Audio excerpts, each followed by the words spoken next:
Everyone, welcome. Just want to start off by thanking everyone's time today to be able to, join this webinar, and also want to thank the Qualified Remodeler team for being able to help us host this webinar. As you guys saw in a little blurb about this, today we're really going to be talking about how to achieve in-home transparency, right? Recording technology is definitely top of mind. So today we're going to be going through mainly the tools, training, and strategies just to make sure that your teams that are utilizing this technology, they get it right. So before we jump in, just want to be able to start off with some simple introductions. My name is not spelled the easiest. My name is Caelahn, Director of Partnerships over here at Siro. Been working alongside Patrick and Dom, call it over the past year. Really excited to be able to really hone in not just the best practices, but also the technology side of things for recording technology. So with that being said, I'd love to be able to pass the mic over to Patrick. Patrick, I'd love for you to be able to just share, where do you come from, and more importantly, what are you doing today? Yeah, so I got into the business early, probably 23, and then I worked for a company, sold windows door to door, one call close environment, pretty successful company, still in business today. And shortly after that, I started my own business, New Lacombe Design. We started in Maryland, and we grew to like a 5-state company. We had a pretty large amount of success. We sold our, kind of those core specialty remodeler products, windows, siding, roofing, doors. We grew to $40 million in revenue, and had about 150 employees operating in 5 states. In around 2014, 2012, 2014, we started working on a proprietary technology that we really wanted to change the way we interacted with homeowners and kind of clean things up operationally. It was 100% sales focused. We had a lot of salespeople making a lot of errors. It was really hard to kind of keep tabs on what was happening. So there was just no technology out to support that. So we built that technology. In 2016 or 17, we spun that technology out into a company that a lot of people know today is Leap. I recently sold my business, as part of this kind of private equity thing. I sold my business, like a lot of people have, the roofing business 2023 last year. And now I operate Leap full time. My entire goal is to try to develop technology to support the home improvement process, not only from the contractor side, but also from the homeowner side. So I really enjoy thinking like a consumer. Love it. Thank you, Patrick. And Dom, how about yourself? I'll try to be brief, and I just want to say thanks to all of you for giving Grosso the opportunity to be a part of this. I don't take these opportunities lightly to be among guys like Patrick, and of course, Siro is obviously doing amazing things out there. So I started in the home improvement industry in 2010 as an outside sales representative, and I came into the industry with 0 sales experience. And thankfully, the company that I worked for, Mad City Roofing, Siding, and Windows, had the Grosso 10-step sales methodology. So that was the very first sales training I've ever learned, which obviously can be a really good thing. I didn't have any bad habits, any other preconceived notions. And simply following that Grosso paint by numbers system, the sales process, I closed my first 7 sales in a row. And then from there became pretty much addicted and obsessed to the industry, because I immediately quantified what this opportunity provided for me and the life of freedom and abundance this could provide. So my first 6 months, I actually sold $1 million in business, became the first $1 million producer, was recognized as salesman of the year my first 3 years. And that's when I got promoted to sales trainer and sales leader at Mad City, and essentially took my sales team from 7 million to 100 million in about 6 years, following the Grosso system. And I don't need to go into the whole story, but essentially in 2019, Grosso announced he was retiring. And I had been planting the seed with Rick for many years that if and when he's ready to pass the baton, I'm first in line to grab it from him, because I obviously, paid tribute to him. He changed my life. His methodology changed my life. And there's nothing more than I want is the opportunity to basically pay forward the gift that keeps on giving. So I got that opportunity in 2019. I took over Rick's legacy. So Grosso University, we're going on about 5 years now. And I simply hell bent on building the single greatest sales training and sales leadership development company in the industry. And I'm happy to say that right now, Grosso University has more 5-star reviews than any other training group. And at the end of this webinar, I'll talk about some sales training opportunities. But I'm very much honored to be a part of this group, because I think it's the right process, the right technology and tools. When you merge all these things together, it makes it actually pretty damn simple for companies to build a sales powerhouse. So again, thank you once again. Love it. And happy belated birthday as well, Dom. Yeah, thank you. Appreciate it. Just to highlight, what we're really going to be going over today. We're going to be kicking things off talking about, 3 major shifts that we are seeing in the home improvement space, specifically with this technology.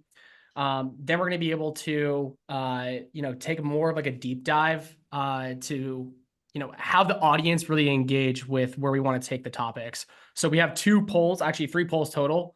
But we have 2 polls towards the end that I'd love for everyone to engage with to really help drive the discussion. And then we'll be able to, finalize everything talking about the new Leap and Siro integration, specifically with Leap's SalesPro tool. And then we'll be able to wrap everything off with Q&A. Now, obviously, we're all here for recording technology.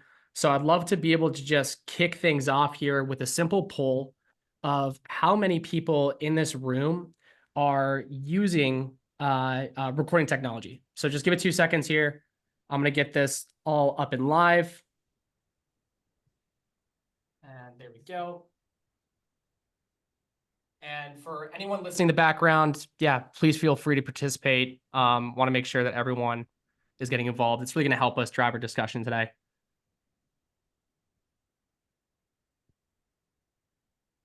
Awesome. Looks like we have 55% of the participants in there being able to log and answer. Let's try to get it 60 if possible. If not, we'll be able to wrap this up.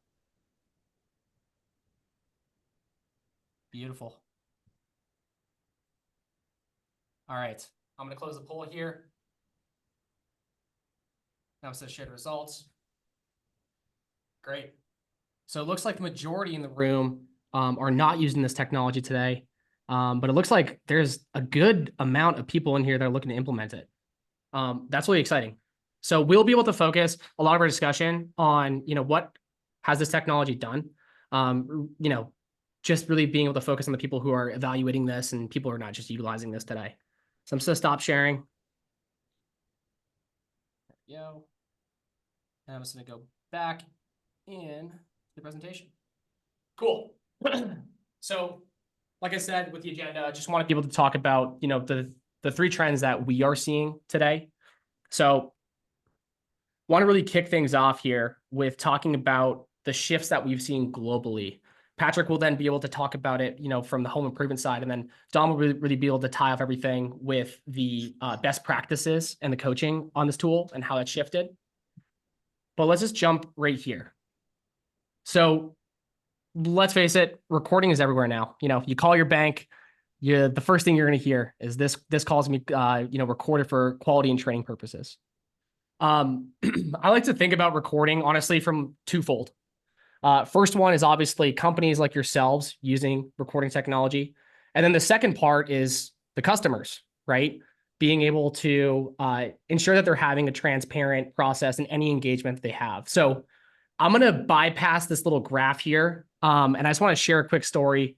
I'm pretty sure everyone in here is familiar with a company called Zappos. If not, big shoe company. I mentioned this company because they were one of the first companies to adopt call recording technology. One of their core competencies that they really leaned on was customer service. And they always wanted to find ways to get better customer service. They knew that was a core differentiator for them. So they actually went in, they were one of the early adopters for getting call recording. And as you can imagine, in the very initial stages, there was a little bit of pushback. But what the managers actually ended up doing is week over week, they started surfacing the best examples across the team. And not just siloing it, with the top performers, the middle performers, the bottom performers. They took every best practice from every call. This is really exciting because they were able to get over the hurdle of adopting that technology by simply putting everyone, the frontline guys, on a pedestal. I share this because what Zappos was able to do is they're able to create a culture of excellence using this technology, not simply by cracking the whip and trying to figure out where things were going wrong, but rather being able to exemplify all of these customer service reps. So they're one of the early adopters. And actually, the CEO even said customer service is their biggest lever that they can utilize for growth. And that's the reason why they adopted this technology very early on. And now everyone's getting recorded when they're on the phone call. That's the, call it your side of the business, right? Now we focus on the customer side.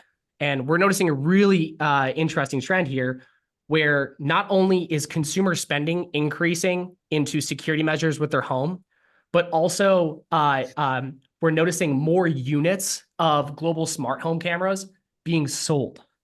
What does this tell you? People love to be protected.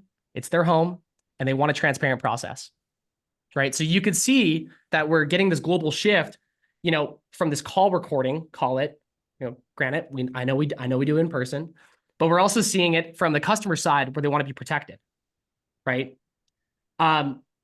So with that being said, we're just seeing this huge global shift and trend towards more transparency and, more importantly, being able to empower the end users, the customer service reps, to not record because their managers want them to record, but rather because they feel self-aware that they want to improve. So I'm going to pass the baton over here to Patrick. That's more of like the global trends that we've seen, but Patrick's gonna be touching on how does this focus specifically on the home improvement space? I think that a lot of people in the home, thank you for that, Caelahn. That was great. I love the Ring thing, Ring. People put a camera on their doorstep because they want to see who's at their door. Imagine what they want to see who's in their house, right? Imagine how much they want to see who's in their house, right? So, but I think that was good. The thing is I think like, when we think about the way home improvements are bought and sold, I just feel like home improvements are ripe for disruption. I mean, I keep shouting this statistic. I think I put it on LinkedIn today that 8 out of 10 homeowners would not recommend or reuse their contractor. It feels staggering, right? And so like, what is going to change the process, right? And so it's like, there's a lack of trust with homeownership, with homeowners and contractors. It's decades of miskept promises. And now, even if you're a contractor today and you plan on keeping all your promises, only telling truths, only saying the right things, there's still instances when those promises have to be broken. Somebody calls out on you, and so there's this scar tissue with homeowners where there's not a lot of trust with contractors, and there's contractors that are trying to create trust in very short meetings with homeowners. You have an hour, you have 2 hours in a home maybe, and you're trying to build this level of trust to create this buying decision from them. And I think we have to do that. But I think when you think about trust today, I think trust is created through transparency. If you want to create trust both based on the promise or the word, it might take years to restore the trust that's been broken between contractors and homeowners. Years. So it's like every prospect that you work with is a new prospect. When you walk into their home, they're assessing you. They're probably keeping you at arm's length, and you're there to establish trust and relationship between them. And, I think words do mean a lot. I think posture means a lot. A lot of the stuff that Dominic and Grosso will teach you. But I think people really trust in technology this day and age. They really, really do. And I do believe that over the course of the next 5 to 10 years, people will trust the technology almost more than they'll trust the humans that talk to them. They really will. Like, you trust Google when you ask it a question. People are trusting AI a lot more. So I think the best case study that I've found for home improvements is Uber and Lyft and taxis. I just love this case study because if you think about before Uber and Lyft, there was the taxi, right? And if you think about the taxi driver, there's a lot of similarities between the taxi driver and the home improvement contractor. Look, they letter their cars up real nice. They slap like Better Business logos on the outside of them. They have to get licensed. They started regulatory regulations started coming into practice. Like, hey, now if you want to drive somebody in your car, you can't be ripping them off. You got to have a license. They put the bulletproof glass in there. They put the meter up there. They do all that. And if you think about the experience of getting a cab 10 years ago, it's like one of the worst. It's not a good experience, right? So even trying to establish all that trust, they were perceived as like not trustworthy. And then Uber comes out, and Uber takes this kid and drives up in his Toyota Corolla, and you got people jumping right in the back of it. It's got no letters. It's got no bulletproof glass. It's got no meter. It's got no certifications or stickers. It's got nothing. But I'll tell you what it does have. It has an application that you download on your phone that gives you total transparency. And here's the thing about this, and I think this is really important. Not only does it tell you exactly what you're paying, exactly who you're going to get, exactly where they are. Like, oh man, my guy just made a left. Crap, now he's going to be 4 minutes, right? Like, it gives you that. But I think as somebody that takes Ubers a lot, there's the comfort of knowing Uber's watching everything that driver's doing. Right. So they're watching that driver's speed, right? They're looking at that driver's accident report. They're looking at that driver's review. And it becomes this constant kind of from both sides. As the driver, you know exactly where you are, exactly where you're going, exactly who's coming to get you, total transparency. And as the company, you know exactly what your people are doing. You take those two things and you disrupt an industry and you forever change public transportation, because that's what they did. And their mission statement used to be finding a ride as easy as getting a glass of water. They changed it when they went more global, because getting a glass of water is kind of hard in some places. But they wanted to be that easy. And so I think about home improvements. I think about that's the opportunity. I mean, when you look at the distrust between contractor and homeowner, how do you start to repair that? I think technology is a big step in that. And I say that as a homeowner. I don't say that as the CEO of a company that sells software. And of course, I want you to buy it. I say it as a homeowner that, I trust technology a lot. So if there's more transparency is better. So I think it's a great case study. Yeah, I just wanted to share a funny story because we use Uber quite often as well when we go on vacation. But my wife and I recently were waiting for an SUV to come, and it was a gray SUV, a certain make and model. And we saw an SUV pull up that looked the same. And we just blindly got into the back seat of this car. And it was just some random stranger's car. It wasn't even the Uber at all. And I'm like, whose car is this? And the guy's like, can you get out of my car, please? Like, just randomly just because we trusted technology so much, but I forgot to look at the damn license plate. We're sitting in the back, just some random person's car. I'm like, you're not the only one, because Uber now puts, remember to check the license. They yeah, I know. And I know better, but I don't know. I was pretty confident. I'm like, it looks just like it. Yeah. So, yeah, this funny story though. No, and I love that. I mean, Siro, like, we're based in New York City, and I can't tell you the last time I took a taxi. And to Patrick's point, there's ratings for every single driver too. That's one of the advantages. Great. I mean, I love all these points, Patrick, that you bring up here. Obviously, like, the next thing that we have to discuss is great. We know these global shifts, these home improvement shifts.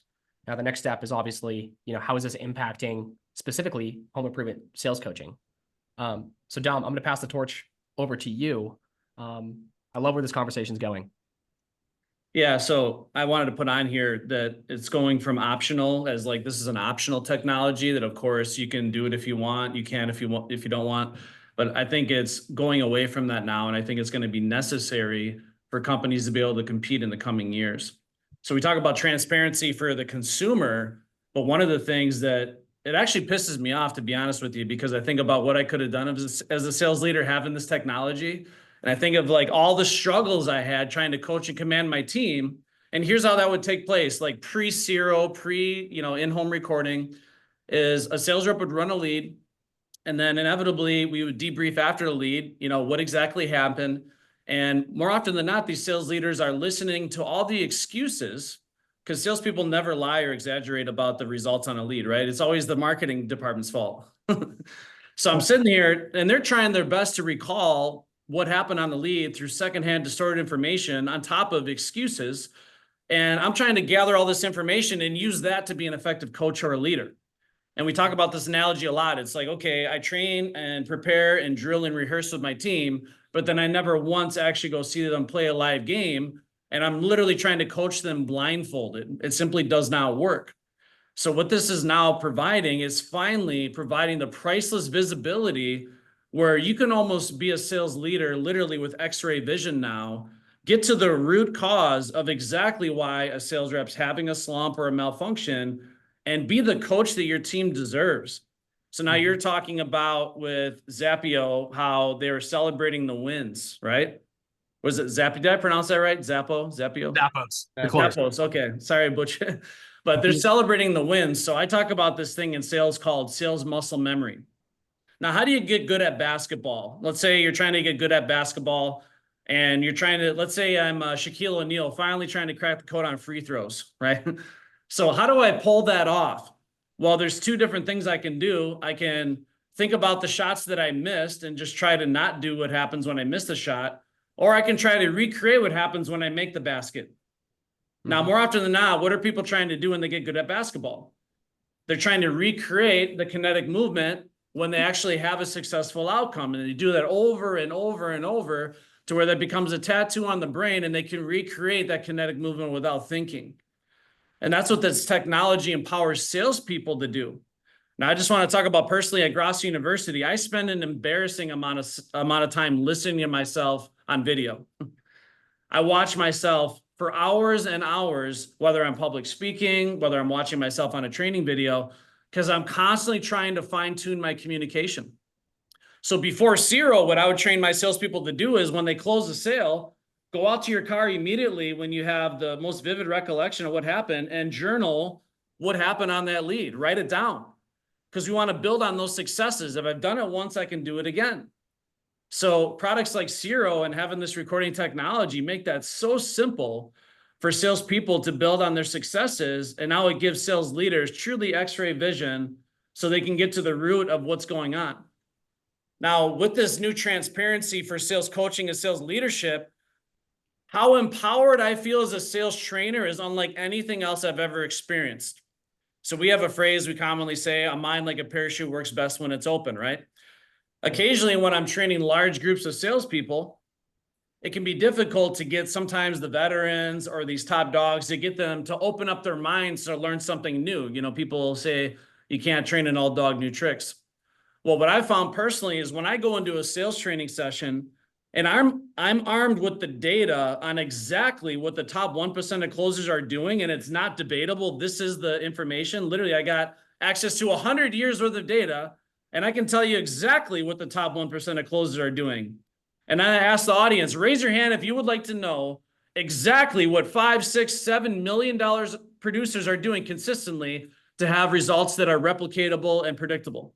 Everyone raises their hand. So now they're open-minded and they're excited because as much as people want to learn from their sales coach or sales leader, people are far more receptive to learning from their peers. They're far more receptive to learning from other top performers that are like them in the trenches, doing this day in and day out, that are having success. And I experienced this firsthand, and you both can probably relate to this. You're doing the same as I am. Anytime I would be in a sales meeting, I'd be training my salespeople on sales techniques and strategies. They were receptive to it, but they weren't fanatically taking notes and, fully at the edge of their seat. But then for one reason or the other, when I would bring up a top sales performer in a sales meeting to share how they're having replicatable, duplicatable success, how they're able to be top of the leaderboard, I would literally see the sales people's eyes just light up. They would be taking notes fanatically. It's just a whole different animal. So when you introduce this type of technology as a sales empowerment tool that allows them to finally take control over their success, and you can turn your whole sales culture into what I describe an open book culture of sales leaders, where everyone is a leader in their own capacity, and we're celebrating the wins and we're growing together. So how often do you see in sales organizations where that salesperson is alone on an island all by themselves, trying to wild, wild west, shoot from the hip? They get no support. They're all by themselves, and it's a crash and burn, sink or swim type of sales organization, right? Mm-hmm. So this is a way we can unite the sales force. It's a mastermind group now, and everyone can extract best practices from one another. And then me as a sales leader with that X-ray vision, being able to pinpoint precisely where my salespeople need to improve, it allows me to be that sales coach that my team deserves. And without getting too deep into the weeds, just to give you one example of thousands, okay? So I can go to a sales team and talk about data, and I can tell them precisely that the top 1% of closers talk less and listen more. Now, that may sound very generalized, but now I can get specific. The top 1% of closers in the world listen 16% more than average salespeople do. Now, one thing I commonly say is to be twice as good at sales and make twice as much money has nothing to do with working twice as many hours or even being twice as good. All it requires is being a little bit better at all the critical areas of selling. And now when I'm a salesperson listening to this is like, wait, all I got to do is listen 16% more in the house, talk 16% less, get a little bit better at pacing and asking questions in the house. It makes it very easy for them to take this information and now focus on execution without getting completely discouraged. Or I can simply say that top sales performers ask more questions. How many more questions? Well, on average, 5 times more questions. Now, that may seem overwhelming, but when you really break it down, if you prepare a little bit more in advance on what questions you're going to ask, how you're going to ask them, and then you get together as a mastermind group and you're sharing these best practices and questions with one another, you can basically transform your sales performance overnight to experience those results for yourself. So when I'm speaking to large sales teams and I'm sharing this data and this information, and again, being able to say plainly with passion that this is what it is. This isn't the number. This is not my opinion. This is not based in theory. When I'm training on hardcore data, for me as a sales trainer, there's nothing more powerful than that. And it's transforming the lives of sales professionals all over the country. So we talk about AI replacing people. Obviously, there will be some of that occurring in the coming years. That's without question. But the thing everyone on this call needs to be more concerned about is people leveraging AI and technologies like this to their advantage, replacing them. So I promise you, this is why I had the heading here from optional to necessary. It is going to be 100% necessary for companies to figure out a way to use this powerful tool to their advantage. Or I'm sorry to say, more than likely, you're going to get steamrolled by those that are, because you can't compete with this. I promise you. I've been training for 15 years now, and I have never seen anything like this from a sales coaching empowerment tool. It's absolutely next level. Yeah. Yeah. And Tom, that's great. You know, I was sitting there, you said something, I was sitting there and I was thinking about being in a sales meeting, or just a lot of times the best coaching you do is as soon as the guy gets out of the house, like it's 10 o'clock at night, you're on the phone with them and you talk to them the whole way home about the lead because it's fresh. Yeah. I would always, as a sales manager, I'd ask a few discovery questions like, hey, well, what did they say? Okay, what was this? And how did they, and I'd ask the questions. Then boom, I'd hit them with a brilliant, like not close, but a brilliant rebuttal, how I would use those questions that I asked them to come back. And at the end of it, the rep would be like, hey, I said all that. Like, there's no way you said all that. You know, Yeah. like, I was like, beautiful. You said it all, man. It's always perfect, right? Well, what are we doing on the phone here then, right? Because you got it all figured out, but your closing percentage has fallen to 20, right? Like, so it's like, you know, just I wanted to share. So on that topic, I've actually had the same thing. And most of the time you get the reaction that you just described, where it's like, yeah, I did all that. It's exactly what I did, right? But occasionally a sales rep would be like, oh my God, if I only had done that, I would have closed it. I'm like, good, turn around and go back there and do it. Yeah. Good news is I never met that rep, or I never said anything that they didn't say, but you know, I would have a tear would have ran down my cheek. Yeah. It's very rare. Go out and buy a lottery ticket when that happens, right? Yeah. But I will chime in here. Like, I think there's like something, I think there's like a nice bridge here, a nice intersection is that like, Dom, I think one thing that you really articulated well there is it's like, yes, I can go in there, I can teach them, and I can teach all these best practices. It's like now like the next step is execution. I love how you make champions though out of those individuals, because to your point, they want to learn from their peers. You go in there, teach the framework, and then they're able to associate to those top performers. I just like love this whole narrative of creating that champion and empowering. Well, everyone on this call that has a sales team, you need to build sales leaders. And a lot of times I had salespeople ask me, what's the best advice you can give me to be a top performer? And I said this to all the salespeople. I said, you need to make it your personal mission to be a mentor, a coach, and a leader to every other salesperson on the team. I want you to be that one person that people look up to, who they want to be like. And when they're having challenges, I want them to be the person they come to for advice or a pep talk or a sales strategy. And don't be afraid to give it to them, pay it forward. Because have you ever had it when you're giving someone advice where you teach yourself a thing or two?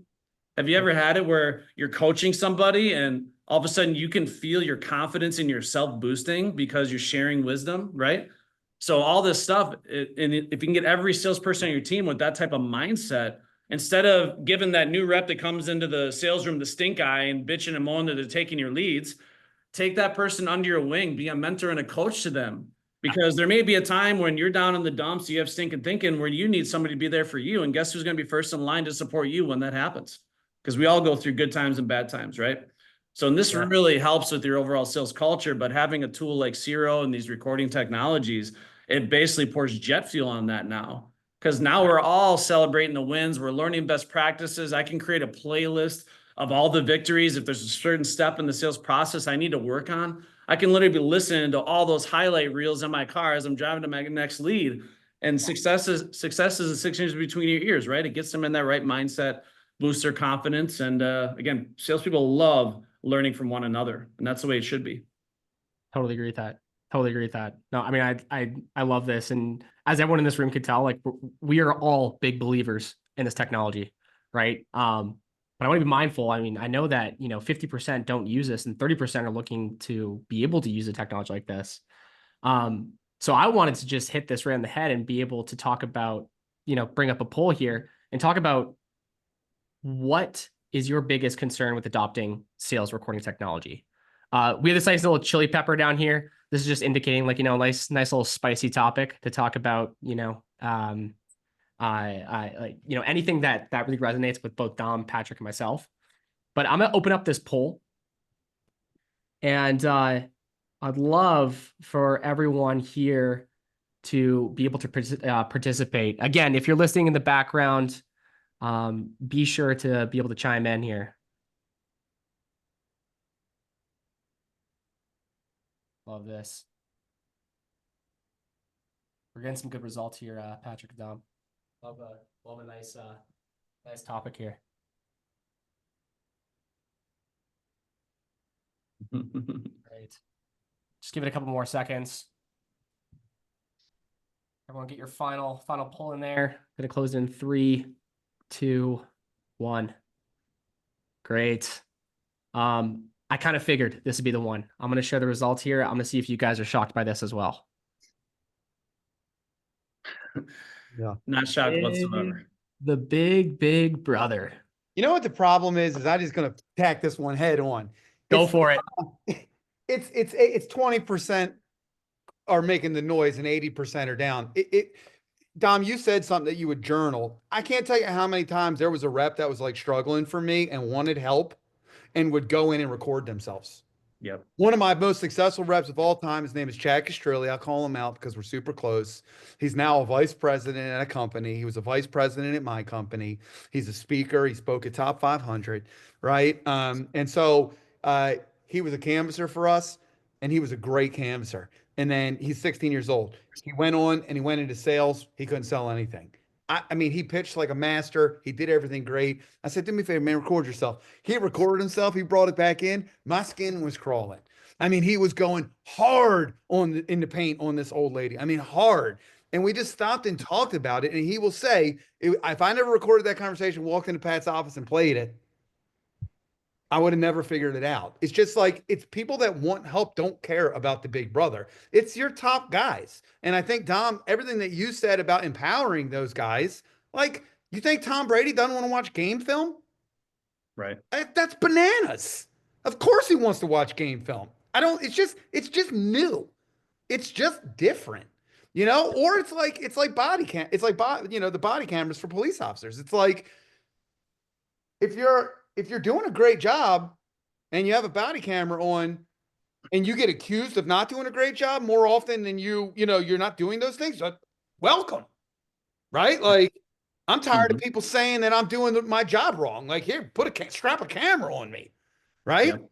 And so I don't know. I feel like that. Like, when I talk to people, it's the top percenters. It's not the guys that are struggling to keep their job because their closing percentages are close. It's the top guys. And I'm just like, how long do we have to debate this? I mean, Tom Brady, Patrick Mahomes. I mean, imagine that all they do is watch game footage. It's all they do. Yeah. So I don't know. I'm wanted to share a personal story. Noise, Yeah, I want to share a personal story. So I actually have this gentleman that I interviewed, and this is back in 2018. His name is Jean Duarte. And he actually came from Honduras, and he actually just became a U.S. citizen before he applied to work on my sales team. And at the time, this guy was selling cell phones, maybe making 40 grand a year, and had no background in home improvement, didn't know how to use a tape measure. English was his second language. So for him to learn the system, he had to hear it in English, go back home, translate it into Spanish, and then relearn it back in English again so it makes sense to him. Imagine having that level of work ethic to do that, first and foremost. So this guy gets out there his first month and does not do very well.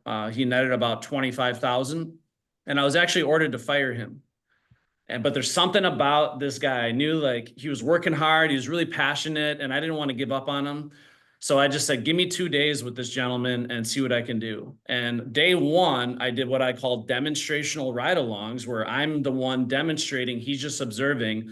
And I said, record every single word I say on your phone. And after we're done here, I want you to listen to that 1,000 freaking times, whatever it takes until you learn this.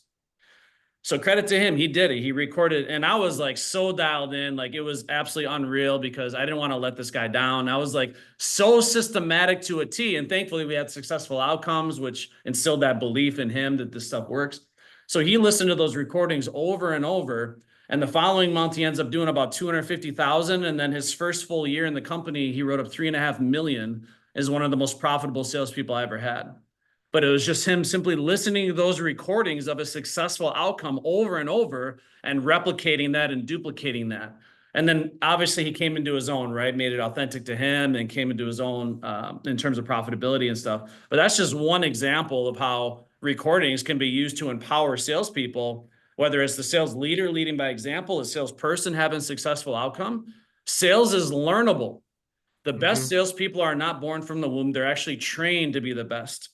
And with this type of technology, you can train shining stars instead of shooting stars. So the shelf life of a salespeople, owners joke about it all the time. They know there's a limited shelf life of a salesperson. It's like, what, a couple of years, they burn out, then we just replace them. It doesn't have to be that way. With the right technologies, with the right systems and processes in place, the right leadership, this can be a long-lasting career where salespeople can continue to build over and over on their success and be shining stars in the industry. So I just wanted to share that story just as another case study as to how important recording this stuff can be in the right situation. Yeah, no, and actually to hit on that point too, again, like talking about, we want to create sales leaders within an organization. It doesn't matter if they have a title or they don't, right? Yeah.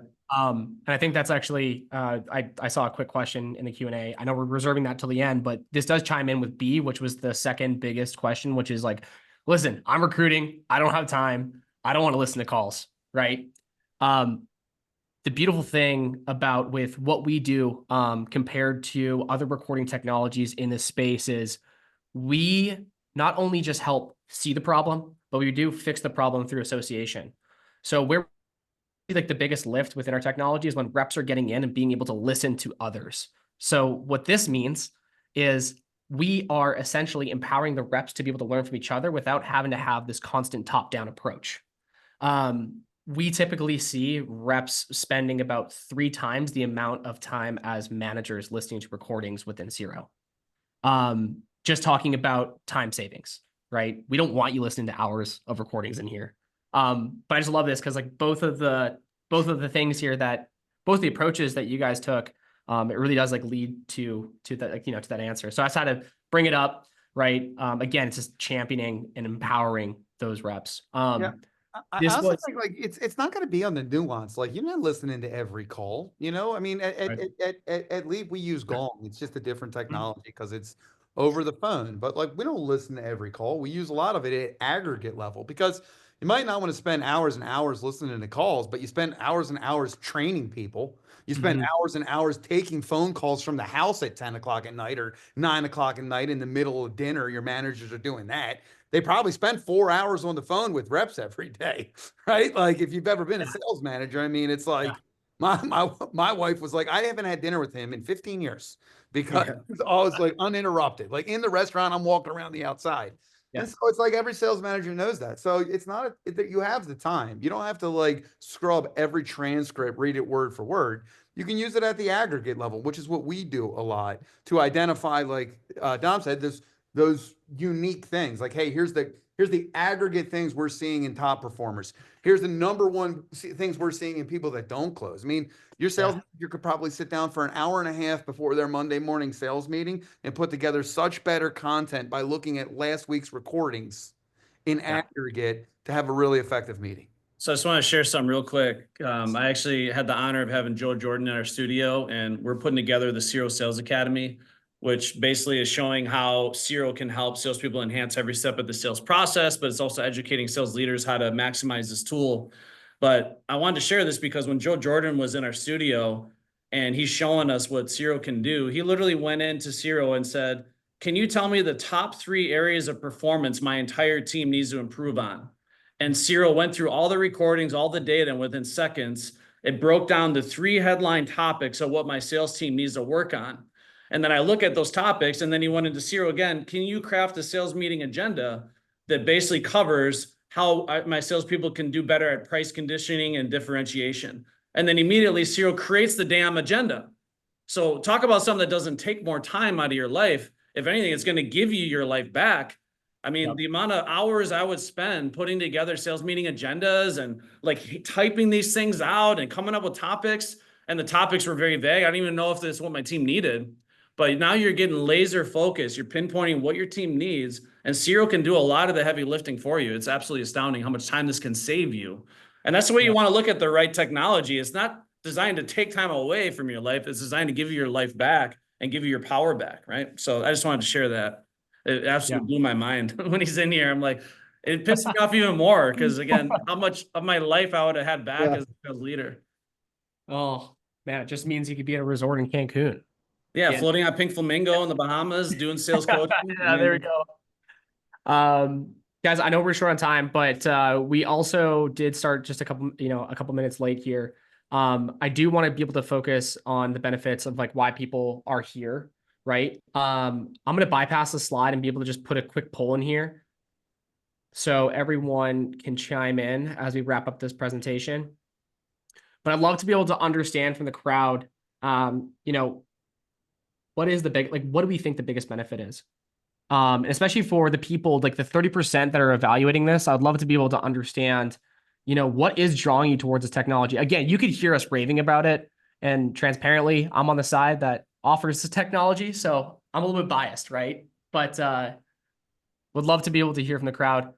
Again, for anyone listening in the background, would love for anyone to participate here. Awesome. Just about there. Great, guys. I'm going to close this up in 3, 2, 1. You're going to love this, Pat and Dom. Yeah, 100%. That's hit the nail on the head right there. I mean, obviously I'm biased to that answer, right? So this is what I'm just like salivating over with this technology, how it's really changing the game for sales coaching. And, coaching, turning sales into a true data-driven sport. For me as a sales trainer, and again, this is a threat. A lot of this AI stuff is a threat to what I do, right? So, but I can either choose to get steamrolled by AI or figure out a way as a sales trainer and a sales leader to harness this power and supercharge what I'm doing. And that's what I'm seeing the top sales coaches. It's supercharging what they're capable of and dramatically improving their bandwidth as a coach. So, yeah, I think, listen, I would like to just 1 second, just talk about SalesPro in our final moments here, because and this is selfless. I'm not trying to get a plug in. But SalesPro is the greatest, by the way. So sign up. Thank you. But so when we built SalesPro, we wanted something that interacted with the homeowner. Like we thought the homeowner would feel good about seeing an iPad. They had never seen that tech. They never saw that type of technology. So being able to give them like total transparency, we thought would really help them. We also wanted to cut down on errors and margin errors. And we wanted to be able to see what our guys did in the house. That way, if we needed to rehash it, what products did they sell? We kind of constantly tried to beat the drum to get people like, if you're at the house and you're selling a roof, price the gutters, just price them. And they'd be like, oh yeah, I priced them. They didn't want them. No, you never priced them. I can see that, so we started building that technology to do that. The point of the story is like at SalesPro, we have like 30 integrations and they're all valuable and they're all great. In the early days, we built integrations for 2 reasons. 1, because we saw value in it from a partnership, or 2, because one of our big customers asked for it. So we just built the thing and we ended up here. In the last year or 2, we've gotten really methodical about our integrations because it takes a lot of work. We want to champion partners that really mean something. We want to really start to drive value. And so Siro is really the first integration that we've done on the SalesPro side for in quite a while, because we look at these two things as peanut butter and jelly. I did a post the other day on LinkedIn, and I tried to put the picture in here. It's a great AI picture. It's a guy crouched down in the bushes outside of his house, calling his manager on the phone, because how many of us make the sales guy call from inside the house? And the guy's, he's in the bushes. It's great. And the people are inside, and like the wife's cleaning the table off. And he's like, yeah, I'm calling from the house. And it was a great post. And I said, you know, I was like, this looks familiar. We all do this. And I was like, calls from the house are awkward. They're awkward because it's like, first I got to take 5 minutes to catch you up on what I've done here. Right. And then I need to take 2 minutes, all while the homeowner awkwardly stands there and watches or observes. So it's just more comfortable me to take my window or my roofing kit out to my car, make the call from out there, get any feedback I can, and then walk back inside. But that's not what managers want. And I said, imagine a world with this technology where you can log into SalesPro, you can log into Siro while your sales rep is literally in the house. You can see what the estimate is, if they've dropped price. You can see what the floor is. You can see what finance programs they've offered. You can see what they've said. You can see the homeowner's objections highlighted, all in real time. Just think about the transparency that you get and the game footage that you get between the two. So, you know, I also want to just acknowledge that, look, I mean, we push the press start button. We want to make it really easy. So when you're inside of SalesPro, you go in, you walk in the house, boom, you're recording, right? So we wanted to make that easy. So the rep never has to leave the application. They just work inside that sales tool that they use. But it's really bringing all that post-sale data, that post-pitch miss data together. And you combine that with the training, you know, and the best practices. And then imagine the homeowner. I think a lot of people are really scared to say to the homeowner, I'm recording this call. You know, and I'm like, as a homeowner, I step back and I think about it's like somebody walking in my door and like, hey, Mr. Fingles, how are you? You know, listen, I want to let you know that, you know, we record while I'm in house just for quality assurance. And a lot of times in home improvements, things are forgotten and things are said. And we want to make sure we capture every promise that's made to you so that we can deliver an exceptional result. Yep. Yeah. I mean, what I would be like, I'd be like, hey man, get my checkbook. Where's it at? Let's go. You know, I mean, just that alone is like this big, big difference. And then you see this guy open this iPad up and he prices everything for you and he shows you this beautiful, and it's like everything is just captured and so tidy. And I do believe it's the modern contractor, man. And it's that technology, it's that Uber experience. And people they just trust that. They trust technology. They know, they want to know that you're being recorded, and they want to know that your company's going to deliver everything that your sales rep said. It gives them a feeling that your competition doesn't have. So anyway, a little bit of a tirade there, but I just think a great, you know, the real peanut butter and jelly here. And it just gives your sales reps everything they need to just go in there and be successful. Other than some good training, you have to, you know, the systems only, and I'm not saying that because of you. I mean, you can't take a guy off the street, give him this, and it's going to go sell deals. So we're the bread, the sandwiches, the peanut butter and jelly together. Yeah, there you go. It's the acceleration. It's going to give you the insights. No, but I love, I mean, like, that's the beauty of it, is like the simplicity of how easy we make it to really empower the contractors, especially with this integration. And just to point this out, I put the message in the chat, but for anyone that's not using SalesPro, they are running a promotion right now where, you know, anyone who signs up after this webinar, they get 20% off and a $250 credit. Just want to be able to flag that because, again, we do really firmly believe in the Leap team and the SalesPro, you know, especially with the SalesPro tool. Really, you know, the numbers can tell you only so much. What really connects the dots is really being able to have this like full level transparency, the end-to-end customer journey. So just wanted to do a little plug there. But I wanted to be able to open this up for a little bit of Q&A. I know, again, that we're running a little bit over. So let me never happened to me before. Yeah, I know, right? Who would have thought? I always say I talk twice as much as the average person, which is completely fine, because if you only hear half of what I'm saying, you're still breaking even. Yes. You know, I was thinking about a podcast the other day while you're getting the questions ready. It said, I was thinking about this the other day, and I was going to call it weaknesses. And I was like, people always talk about we learn more from our mistakes and our failures than we do from our successes. Yet every time I listen to a podcast, it's everybody talking about their successes. Nobody ever opens a podcast with like, hey, tell me everything you've done wrong in your life. Right. And so I think like that's a notion that we all know. We want to take our shortcomings and make them stronger. Focus on your weaknesses, nurture your strengths. Right. Like, so, and then you're like, I don't want to record myself. That's because it's like, I get it. It's tough to hear. For somebody that advertises on the radio, Dom said it earlier, like I watch footage of myself all the time. It's agonizing to listen to yourself. You're like, I can't believe I said that. That's that lady. Like, but you get over it. You get over it because it makes you better. Go ahead, questions. Yeah, love it. Here, I'll take the first one. It's just really quick. It's just talking about like best practices for just letting the homeowner know that they're recording. Empirically, we have about 5 million recordings in Siro. Less than 1% of the time, the customer is going to say, no, don't record me. Typically like the tinfoil hat people. The best practice there is just going in and saying, hey, we're gonna be talking about a lot today. I just want to make sure that I'm gonna be serving you and everything that we're gonna be discussing today. So I have this little note taker. It's me recording me throughout the entire time. Just want to make sure, is my park job okay? Or, it's just an easy little segue. You don't have to go in there and say, I'm recording. It's my company's policy now. Is that okay? Obviously, it's a little bit different, but just know we handle the best practices, train up your team on exactly what to say to make sure that you're all compliant. Are some companies achieving greater adoption by mandating it, i.e. requiring compliance to qualify for bonuses? Ooh, I'd love this. Dom, do you want to take a crack at this?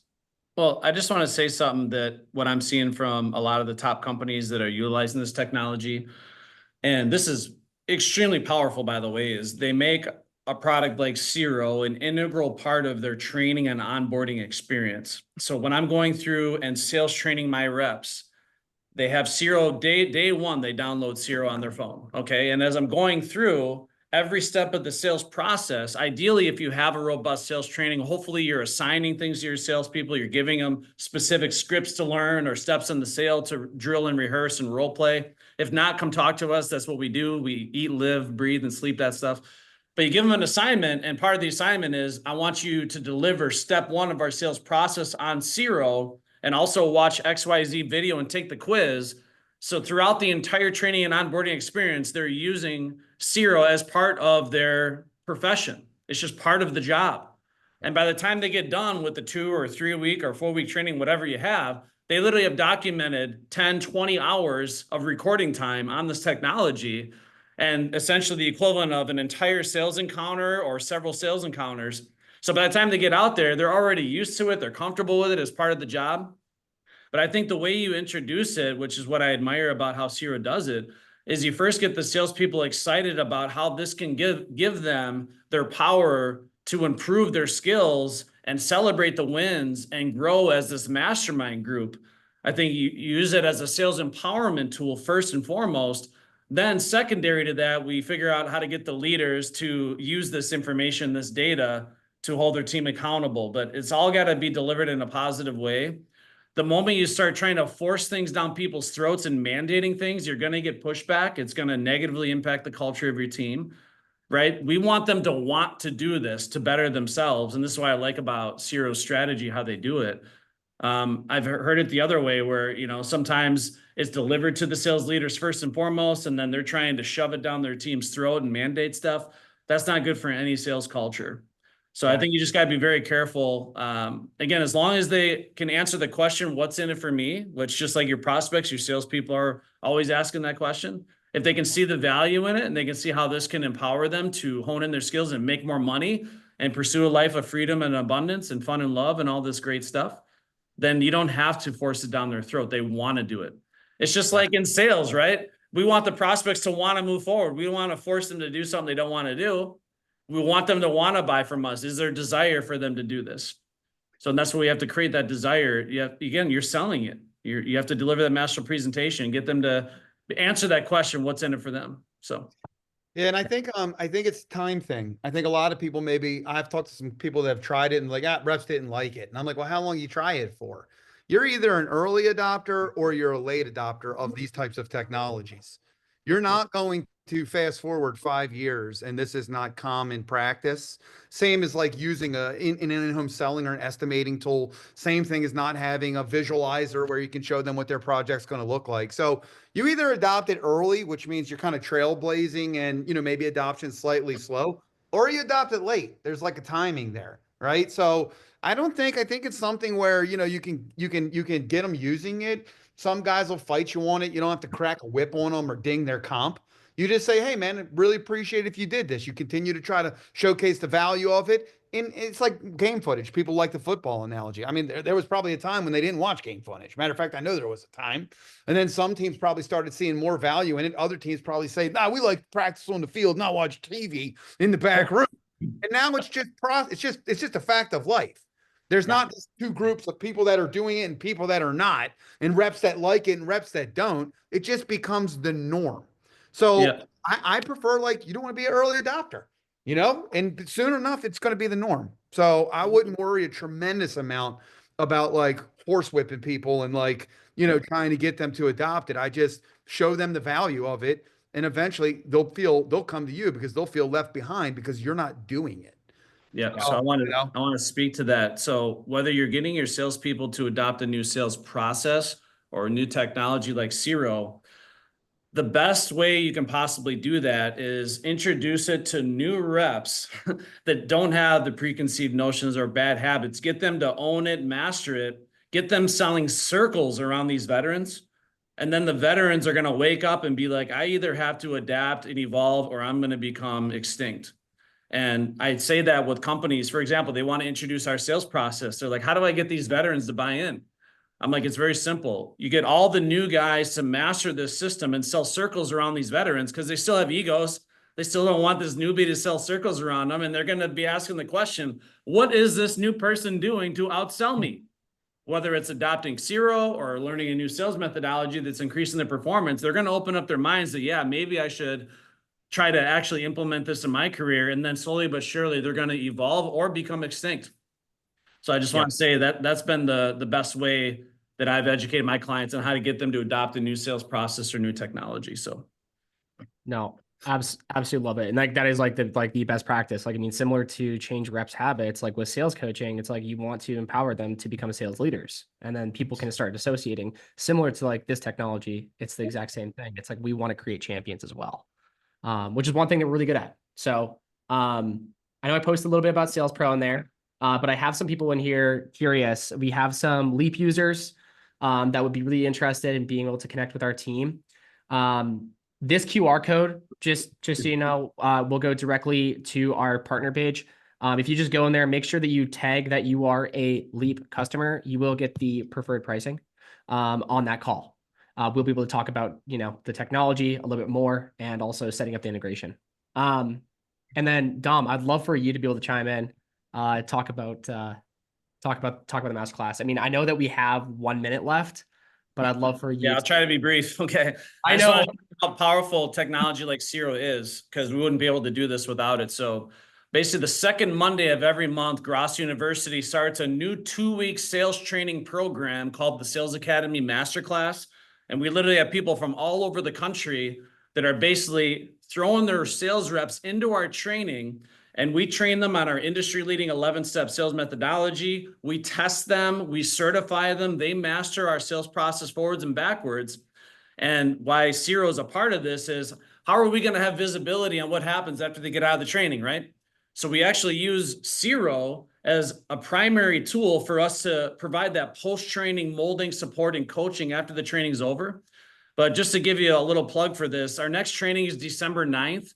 So get your reps enrolled. And this is the highest rated, most powerful training that's ever been available in the home improvement industry.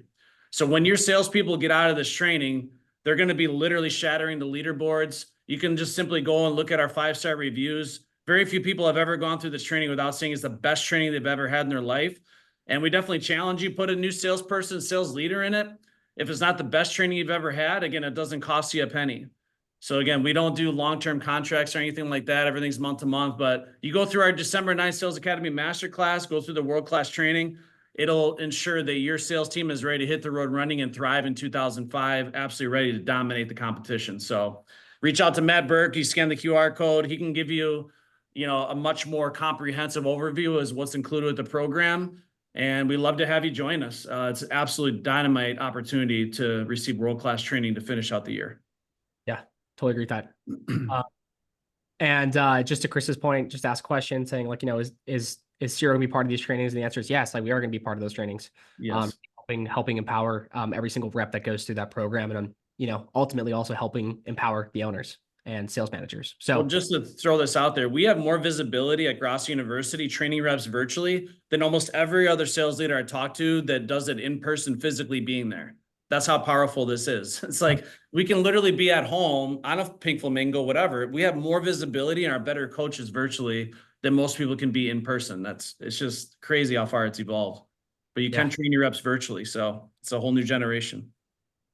Guys, I want to be able to wrap this up. No, a little bit, we're 2 minutes over, but Dom, really appreciate your time and also representing Grosso, and Patrick, really thankful for your time as well, and being able to represent Leap. I think this is a great conversation, not just about the technology as a whole, but what do we do next? How do we actually implement this? And how do we navigate challenges?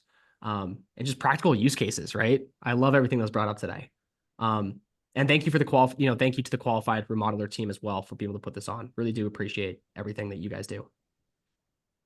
No, thank you. I appreciate it. It's an honor to be among the industry greats here, and great job, Patrick. Thank you, Caelahn. Thank you, qualified remodeler. So we always take these opportunities. I mean, this is a big deal for us, so we appreciate it. Awesome, guys. Well, that concludes the webinar. I hope everyone has a great Thursday.